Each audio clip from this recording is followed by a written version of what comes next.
다음은 이제 앞서서 말씀드린 대로 이제 이제 코로나 바이러스의 어떤 변이 또 예방 접종률이 높아짐에 따라서 이 역학이 달라지고 있습니다. 다시 말해서 이제 오미크론 변이종에 의한 감염 환자의 반 정도, 56%가 증상이 없다. 따라서 이제 받기가 어렵다 이런 얘기죠. 그다음에 잠복기도 과거에 이제 평균 5일에서 지금 3.42일로 줄어들었습니다. 이런 줄어들고 또 한편으로는 이제 예방 접종, 그러니까 감염, 하이브리드 감염 때문에 이제 예방 접종에 대한 효과가 또 달라져서 나오고 있습니다. 이런 여러 가지 측면들을 보고 앞으로 이런 이제 넌 파마스틱한 인터벤션의 방향을 어떻게 가야 되는지 이런 부분에 대해서 정리를 해주시기로 한 분이 우리 조성일 교수님입니다. 조성일 교수님은 서울대 보건대학원에서 역학을 담당하고 계시고요. 서울대 의과대학을 졸업하시고 보건대학원에서 보건학 석박사를 하셨습니다. 아니죠. 석사는 서울대 보건대학원에서 했고 박사는 하버드 보건대학원에서 하셨네요. 현재 질병관리청 감염병 위기관리 전문위원으로 일을 하고 계십니다. 발제를 부탁드리겠습니다. 네, 소개 말씀 감사합니다. 저는 이 제목을 제가 받은 게 관리 체계라고 해서 사실 역학 자료를 많이 지금 포함하지는 않았고요. 대략 그 관리 체계 중에 이제 우리나라 그 일기 앞에까지 오미크론 전까지의 방역 체계의 가장 이제 중요한 도구였던 이제 검사 격리 검역 자가격리 포함해서 그거를 이제 어떤 논리로 어떻게 재구성 해야 될지 그런 약간의 이제 그 원리적인 부분을 주로 말씀을 간략하게 드리려고 합니다. 그래서 이 어떻게 보면 오미크론 전 델타까지 하고 오미크론부터는 어떤 면에서는 약간 다른 팬데믹이다. 그래서 델타까지의 방역 전략과 오미크론 이후의 방역 전략이 이제 어느 정도 뭐 좋든 싫든 사실상 바뀌어 왔고 또 앞으로 거기에 적응을 해야 되는 과정인데 이제 델타까지에서 주된 역할을 했던 검사 격리 검역은 이제 어떻게 끌고 가면 좋겠는지에 대한 몇 가지 그 검토 원칙을 중심으로 말씀을 드리려고 합니다. 검사 격리 검역이라고 우리말 이제 제목이지만 이제 우리나라 방역 전략의 이제 3T 중에 이제 테스팅이고 결국 테스팅, 아이솔레이션, 쿼런타인의 이제 우리말인데 이 줄여서 TIQ라고 이 임시로 줄여서 말씀을 드려보겠습니다. 지금 결국은 이제 검사 사실 이 안에는 이제 역학조사도 내포가 되어 있긴 한데 이제 검사의 목적은 이 모니터링 목적도 있지만 사실은 격리와 검역, 아이솔레이션, 쿼런타인을 통해서 이 전파를 차단하는 게 가장 중요한 목적으로 역할을 해왔다는 것을 이 그림으로 표시를 한 겁니다. 지금 감염 유행이 이제 확산되는 과정은 이제 감수성자 보통 SEIR 모델이라고 해서 감수성자, 접촉자, 감염자 그리고 이 격리를 하게 되면 더 이상 감염을 하지 않는 상태로 이제 제어가 되는 분들로 이동을 하는데 거기에서 이 감염을 확산시키는 과정은 이 접촉자로부터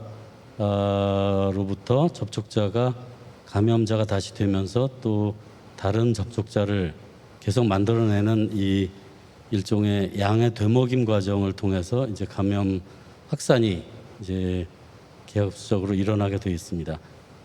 상당 기간 이제 어떤 다른 동력이 작용할 때까지는 계속 늘어날 텐데 이제 거기서 검사의 역할은 접촉자를 또는 접촉이 의심되는 분들을 검사를 통해서 일단 검사를 하면 양성이거나 음성이거나 둘 중에 하나일 텐데 양성이면은 확진자로 해서 이제 격리를 시작을 하고 그러면 이제 다른 접촉자를 만들어내지 않고 바로 제외자로 건너뛰게 되고 또 음성이면은 검역 또는 자가격리를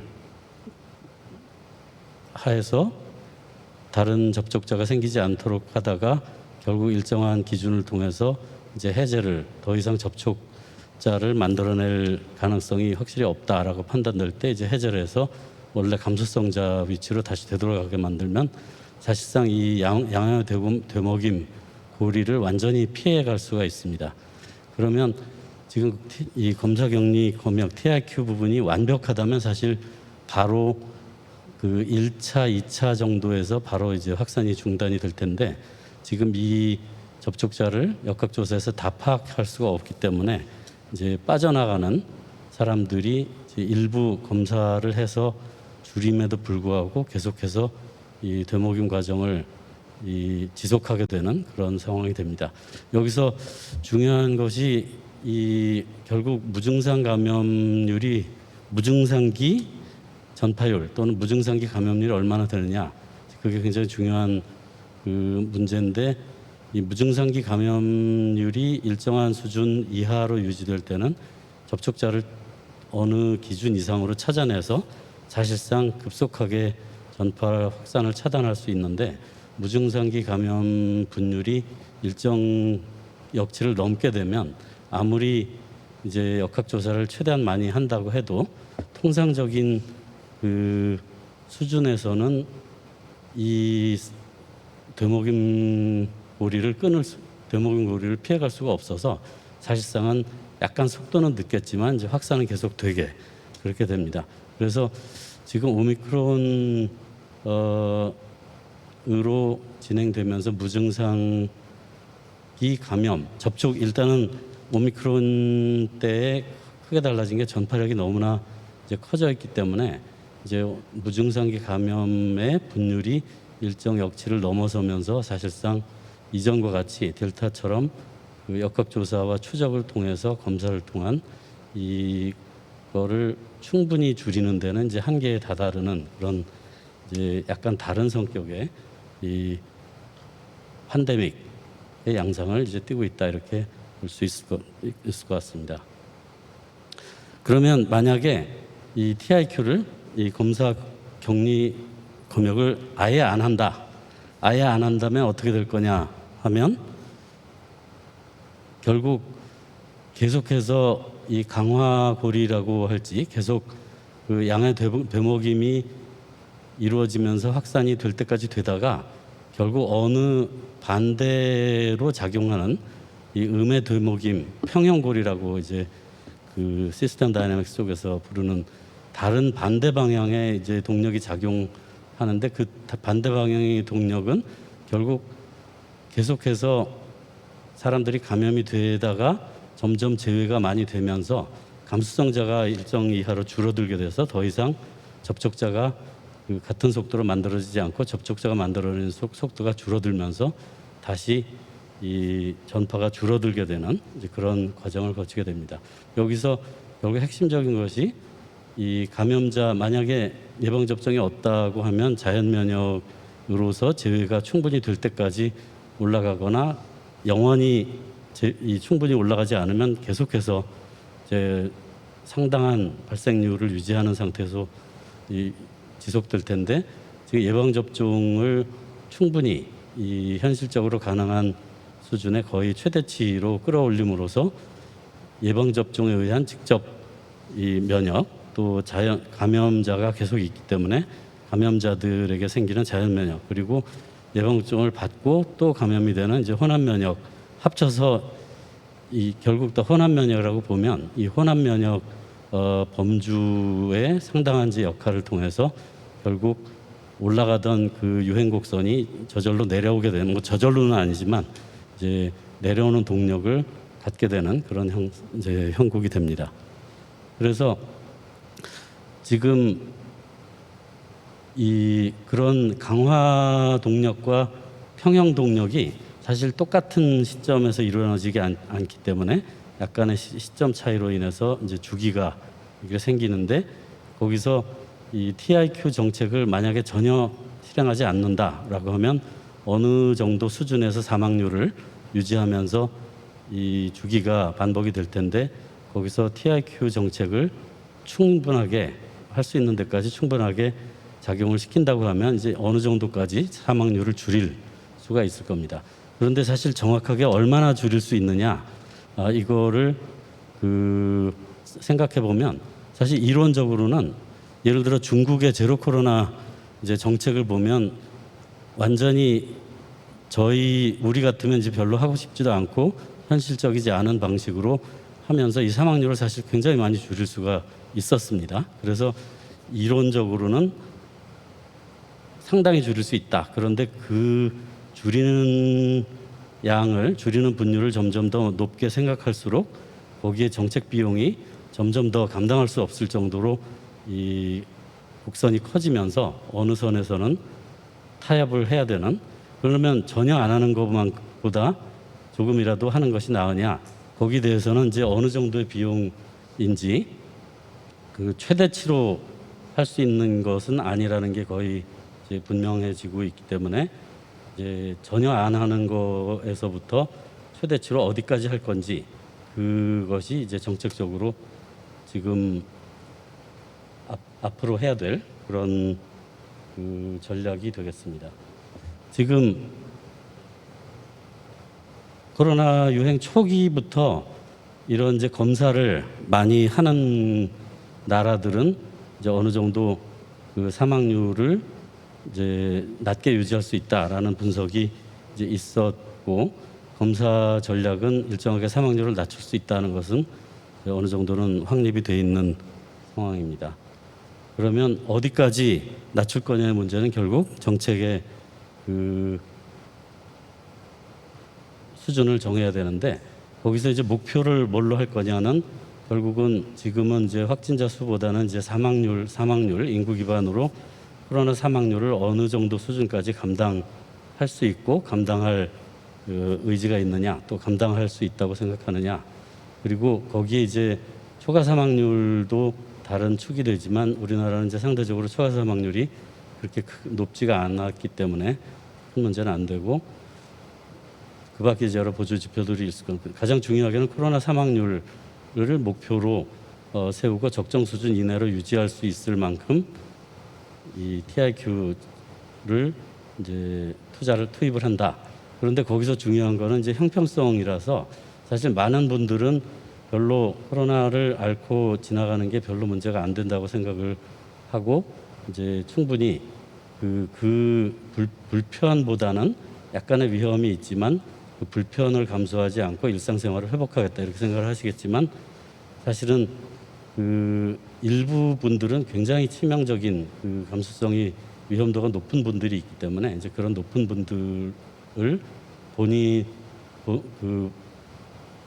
어쩔 수 없는 위험에 빠뜨리지 않게 해야 된다는 아주 중요한 형평성의 이제 전략이 필요한 상황입니다.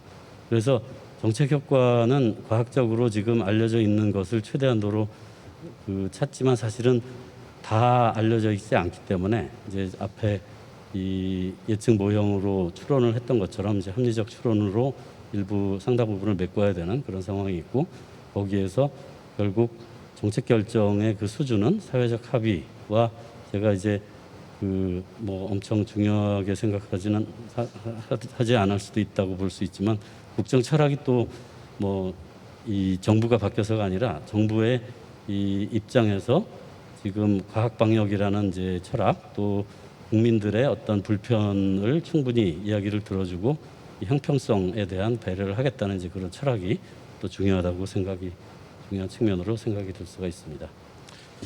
그렇지만 이제 검사는 이런 확산 통제를 위한 TIQ만이 아니고 이제 감시 체계로서의 역할이 굉장히 중요합니다. 그래서 감시 체계는 꼭 전수 감시를 해야 되느냐? 그렇지 않을 수도 있긴 하지만 현재 신종 감염병은 전수 감시를 하는 걸로 돼 있고 또 감시 체계 자체가 없어지면은 과학 방향이든 근거를 찾을 아주 그 기본 자료가 없기 때문에 이제 감시 체계는 반드시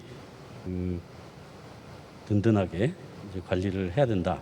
그래서 또 진행되는 과정에 대한 평가를 하고 또 새로운 변이에 의해서 갑자기 상황이 바뀔 때 빨리 대응할 수가 있도록 이제 기본 틀을 유지를 해야 된다는 점이 있습니다. 그래서 그동안에 그 유행 상황을 보면 사실 유행 상황을 이제 오미크론부터는 사망률을 주로 보는 게 좀 더 이제 현실적인데 지금 여기 이제 초록색이 한국이고 이 오미크론의 피크가 이제 3월 중순에서 말 사이에 이건 사망률 피크이기 때문에 발생률 피크보다 조금 뒤입니다. 한 1, 2주 정도 뒤에서 일어나고 있고 그래서 사실 미국하고 비교해 보면 미국보다는 그래도 사망률 피크가 이제 정점이 좀 낮기는 했습니다. 지금 여기서 100만 명에 7명이면 지금 5천만이라고 하면 350명 돼서 이제 실제로 하루 최대가 아마 470명까지 올라간 적이 있을 겁니다. 하루 사망자가. 그리고 일주일 그 평균으로 하면 이제 약 한 350명 정도까지 올라갔다가 이제 내려온 그런 상황이고 내려왔다가 지금 다시 올라가고 있는데 실제로 이제 곧 내려가겠죠. 이 발생률이 내려가기 시작했기 때문에 이제 이 두 번째 오미크론으로 보면 이제 두 번째 파도는 사실상 이제 내려가는 단계에 접어들었고 근데 여기서 중요한 게 지금 첫 번째 오미크론이 올라가는 속도에 비해서는 이게 사망 곡선이라는 걸 감안하고 보면 두 번째 오미크론 파도는 이게 굉장히 늦게 천천히 낮게 형성이 됐다가 다시 내려가기 시작을 합니다. 그러면 이 주기가 이제 첫째 오미크론 파도보다는 꽤 이제 약간은 더 길 걸로 예상이 되고 그래서 지금 이 올해 이제 남은 기간을 보면 올해 말까지는 사실 다시 새로운 파도가 올라가지는 않지 않을까 하는 예상을 아주 간단한 직관적으로 앞서 좀 더 정밀한 그런 그 예측 모형과 직관이 어느 정도 지금 맞다고 비슷한 것을 생각해 볼 수 있습니다. 현재 오미크론 확진자 검사가 어떻게 이루어지고 있나를 보면 사실 해외 유입 그 확진자의 기여도는 사실 크지가 않습니다. 그래서 국내 검사 건수와 신규 확진자 수를 보면 현재 이루어지고 있는 것은 검사 건수로 보고되는 이거는 이제 의료기관의 이제 전문가 검사를 포함한 겁니다. 그래서 그 대략 한 50% 정도가 확진자 수로 나오고 있습니다. 그러면 이게 이제 오미크론 한창 그 첫 번째 파도에 크게 올라갈 때 약 양성률이 한 60% 정도 됐다고 이제 보고가 되는데 지금 사실 그렇게 낮아진 건 아닙니다. 그래서 현재 두 번째 파도에서도 첫 번째 파도와 검사 전략은 지금 거의 비슷하다. 그래서 모든 사람을 샅샅이 찾아내는 전략에서는 지금 이미 약간 이제 단계를 좀 벗어난 그런 상태이고 현재의 검사 전략은 일단 모니터링을 충분히 하되 그 중요한 검사 대상자를 빼먹지 않게 이제 충분히 검사를 해서 그 확진자 모니터링을 하고 있는 그렇게 되면은 지금 사실상 확진자가 놓치는 확진자들이 사실은 어느 정도 있을 걸로 예상이 됩니다. 지금 변이는 앞에서 많이 말씀하셨지만 이제 BA.5가 다 차지를 하고 있기 때문에 이번 파도가 끝날 때까지 다른 변이가 더 이기지는 못하는 것 같아요. 지금 2.75 같은 게 살짝 생기다가 사라진 걸 보면은 BA를 이기지는 못하는 것 같아서 지금 완전히 지금 알려지지 않은 게 갑자기 생겨서 뛰어들 가능성은 좀 적기 때문에 올해 말까지는 BA.5 곡선으로 어느 정도 채워지고 그렇게 되면은 이제 새로운 것이 틈새를 비집고 들어올 가능성은 좀 적다. 그래서 그 정도로 이제 볼 수 있는데 그러면은 결국 이 시간이 지나면 이제 면역도가 다시 줄 거기 때문에 면역도는 결국은 다시 줄어들 테니까 앞에 1차 오미크론 1차 파도와 2차 파도의 시간 정도를 따지면 약간 규칙적으로 생각하면 이제 올해 말이나 내년 초에 다시 지금 같은 변이종도 다시 생길 겁니다. 왜냐하면 이제 그 면역 수준이 시간이 되면서 떨어지면서 점점 더 감수성자가 높아지고 일정한 역치가 넘으면 이제 다시 유행이 시작되는 거기 때문에. 그렇지만 만약에 더 그 지금의 변이종을 이길 만한 새로운 변이종이 새로운 변이종이 이기려면은 더 빨라야 되겠죠. 그래서 더 빠른 놈이 들어온다면 그보다는 더 일찍 생기고 더 높게 생길 가능성도 있다.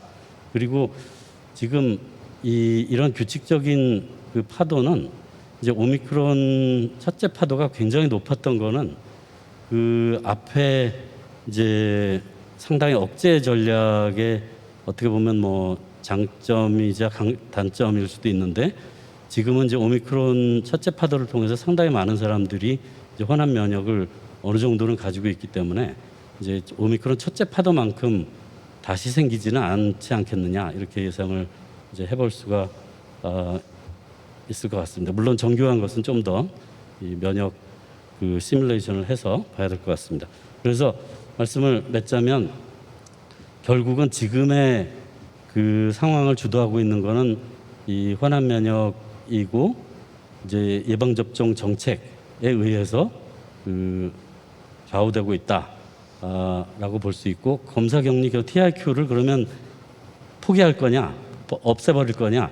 사실은 TIQ를 그 하는 만큼 사망률이 줄어듭니다. 그래서 사망자를 줄이기 위해서 줄일 수 있는 데까지는 줄이는 것이 이 당연한 이제 원칙이라고 생각이 되는데, 이전처럼 이 검사 격리 검역으로 이거를 통제하는 거는 이제 중국처럼 하지 않는 한 이제 현실적이지 않다라는 게 현재 상황이라고 보입니다. 그러면 일단은 이제 목표가 전수 발견 목표가 아니라면 우선 집단 목표를 결국은 이제 선택할 수밖에 없는데, 그 중에 우선 집단이 누구냐는 아까 김우주 교수님께서 말씀하신 이제 예방 접종 우선 집단과 사실상 거의 동일하다고 봐도 되고, 사망 고위험군을 이제 보호하는 것이 지금 TIQ에서도 역시 이제 사실은 사망 고위험군을 보호하는 게 최소한의 목표고, 그 이상 더 투입을 할 수 있다면 이제 좀 더 사망률을 낮출 수 있는 데까지 낮추는 것이, 그리고 또 발생률을 낮춰야 사망률이 낮아지니까 낮추는 것이 이 TIQ의 이제 목표가 된다고 볼 수 있습니다. 이상으로 말씀을 맺도록 하겠습니다. 경청해 주셔서 감사합니다. 예, 감사합니다. 우리의 이제 그 초기 예방 접종 도입 이전에는 이제 컨택트 트레이싱, 테스트, 아이솔레이션, 쿼런틴에서 TTIQ라는 말을 일반적으로 쓰는데요. 상당히 중요한 중요한 대책이었고 상당히 큰 효과가 있었습니다. 그런데 예방 접종 이후에 특히 이제 오미크론으로 변이가 일어나면서부터 에이심프토마틱 케이스가 많아지고 최대 56%까지 나오는 걸로 되어 있죠. 결국 이제 예방 접종에 의해서 인터럽션이 안 되는 상황에서 미국 같은 경우는 이제 검역 지침을 많이 바꿨습니다. 예를 들어서 국경에서의 검역하는 것을 없애고, 또 비행기 안에서의 마스크 쓰는 것도 없애고, 또 더 이상 이제 사전 사후 그 검사가 또는 예방 접종이 강제 사항이 아닌 것으로 되어 있고, 다만 이제 집단의 발생을 막기 위해서 학교 같은 데에서 정기적으로 서베일런스 중심의 이제 하루에 일주일에 2번 정도 검사하는 이런 것들은 아직 시행을 하고 있는 것 같습니다. 그래서 고위험 그룹에 대해서는 이렇게 이제 서베일런스를 강화시켜서 보완을 하자, 이런 말씀이신 것 같습니다. 특히 이제 고위험 그룹 중에서 이제 사망이 증가할 수 있는 그룹에 대해서는 좀 더 대책이 더 필요하다 얘기를 하셨습니다.